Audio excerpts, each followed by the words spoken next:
conversation with Sumant Sinha, the founder, chairman, and CEO of ReNew, one of the world's leading renewable energy firms. Sumant, thank you very much for talking to Moneycontrol. The timing of this interview is amazing because it comes hours after Donald Trump said that the US would withdraw from the Paris climate agreement again. And it's one of the many executive orders he signed in the last 12 hours. What does this mean for you in the renewable energy space? Well, there are two ways in which to answer that question. What does it mean for us in the whole space globally? It's obviously not great that the US is pulling out, having been the largest historical polluter, that they're pulling out of the accord. But having said that, we have an experience of what happened last time when they had pulled out. There may have been a small blip, but by and large, things carried on in the right direction, right? The other thing is that within the US itself, now I think economics is driving the energy transition. And so more and more wind and solar capacities are being set up because they're economical. And I think therefore, even within the US, the energy transition is probably going to continue. And I think globally, the rest of the world certainly is going to carry on just like they did earlier when Trump was the president. So I don't anticipate a very substantial change. Obviously, it is not good when a country as large as the US pulls out of a global climate accord, right? Nevertheless, I think we will find our way forward. Having said that, when you ask the question, what does it mean for us? Now I'll answer the question, what does it mean for us in India? In India, it doesn't mean very much for us at all. It has very little impact because the Indian market is very large. All of us are focused on the domestic opportunity. We are now indigenizing the entire supply chain as well. So that is happening also.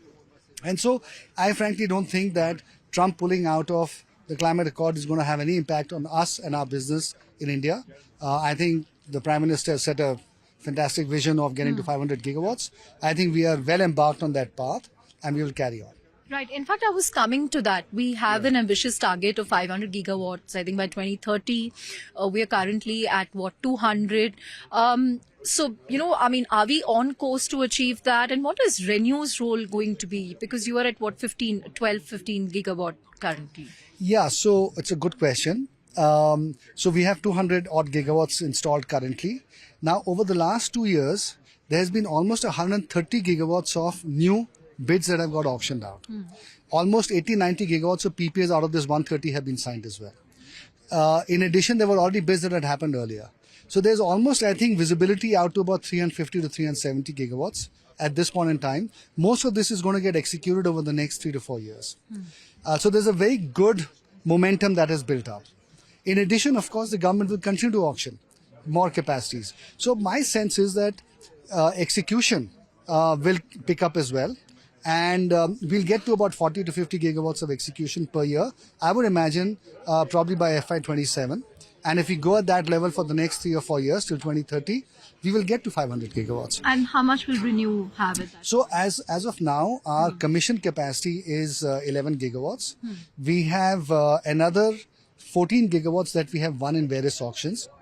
Some of those PPAs, half approximately of those PPAs have got signed. Some of those will get signed as we go forward. So we already have a total portfolio of about 24, 25 gigawatts. That's what we intend to execute over the next 3 to 4 years.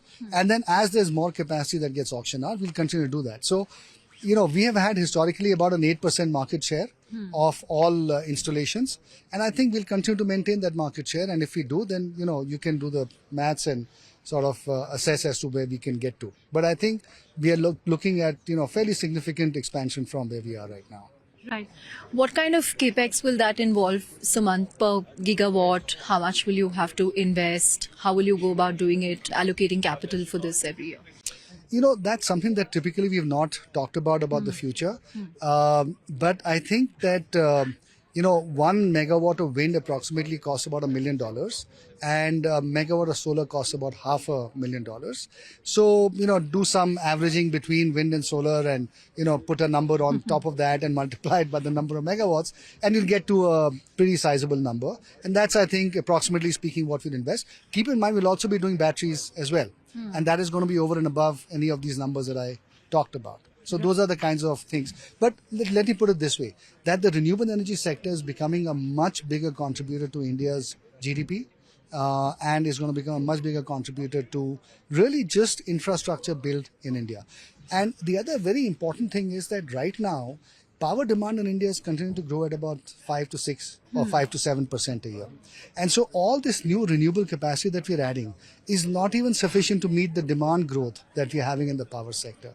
And so we have a lot of runway to grow faster and further. And therefore, it's a unique opportunity where we're sitting right now. Right. We've also seen EVs take off in a big way in India, at least in the E2-wheeler space. So, again, what kind of opportunities do you see? Because, one criticism against EV players is at the end of the day, people are charging it at stations which indirectly depend on fossil fuels. Yeah. But, what opportunities do you see there? Because that's only going to increase, whether it's in the B2B space or the B2C space. Well, we are not in the e-mobility space, so I can't comment on exactly. In terms of supply? No, so we supply to the distribution utilities, they supply to charging points and so on. Now, see, the reason I think that, people arguing that ultimately it's fossil fuel that is supplying this power, it's a flawed argument simply because you need change at both ends. You need the generation side to become green.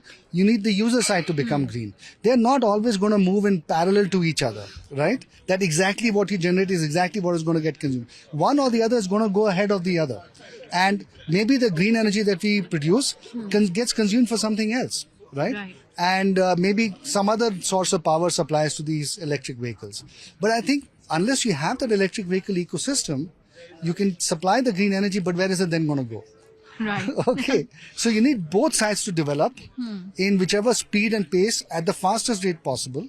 They may not always move in sync with each other, but you have to have both sides of the equation moving. Otherwise, we're not going to get an electrified economy, which is also then decarbonized. Right. ReNew, I think, is equally in solar and wind. Going forward, what other emerging sources of energy do you think will really take off in India? For instance, in the last few years, there's been a huge thrust on green hydrogen. In terms of ReNew's plans going forward, what will your portfolio look like in the coming year?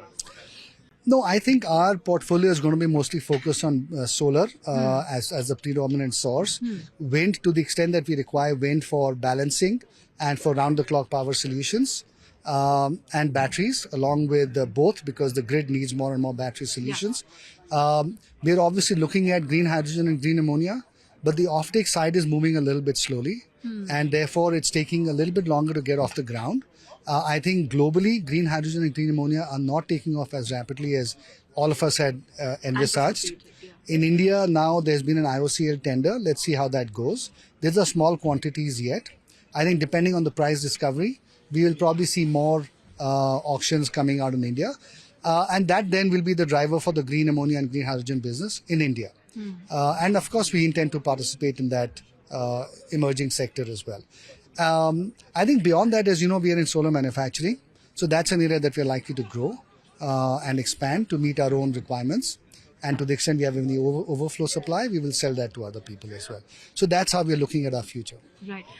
Sumant, there were recent reports about ReNew planning to delist from NASDAQ. Any comments that you would like to share on that? No, not really. I think that's something that is happening in the background, and I shouldn't say in the background. I'm saying it's happening, but no, I cannot comment on that. Okay.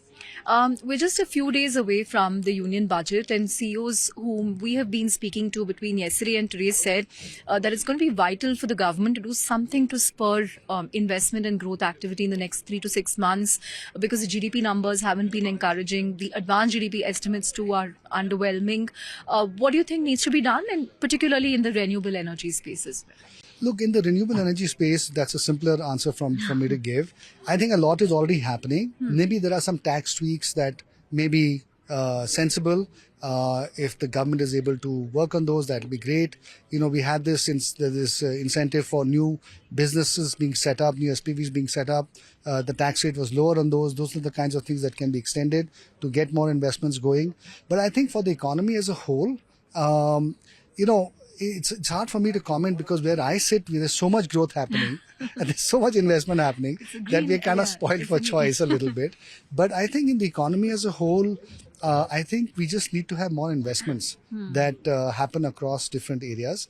Consumer demand, I think, is beginning to slacken off a little bit from whatever I can make out from my fellow corporate CEOs. And that is something that I think eventually has to begin to pick up as well. Right. And I can't help but ask you about AI because that's such a dominant theme here at WEF. How is this being used in your business? Are you using it to improve capacity utilization, to track your capacities better? In what way are you using AI? So we've been using AI for the last 2-3 years now. We've in fact set up our own digital lab. Where we are looking at various use cases of how to use machine learning, advanced analytics, including AI, for improving the performance of all of our wind turbines and solar plants. And there are many, many use cases that we've developed. We've, I think, been able to increase our asset performance by at least 2 to 3% over, what it might have been otherwise. So I think that's something that we've done. So we continue to work on different other ways of improving our entire capability. Great. On that note, thank you very much for talking to us, Sumant. Thank you so much. Thank you.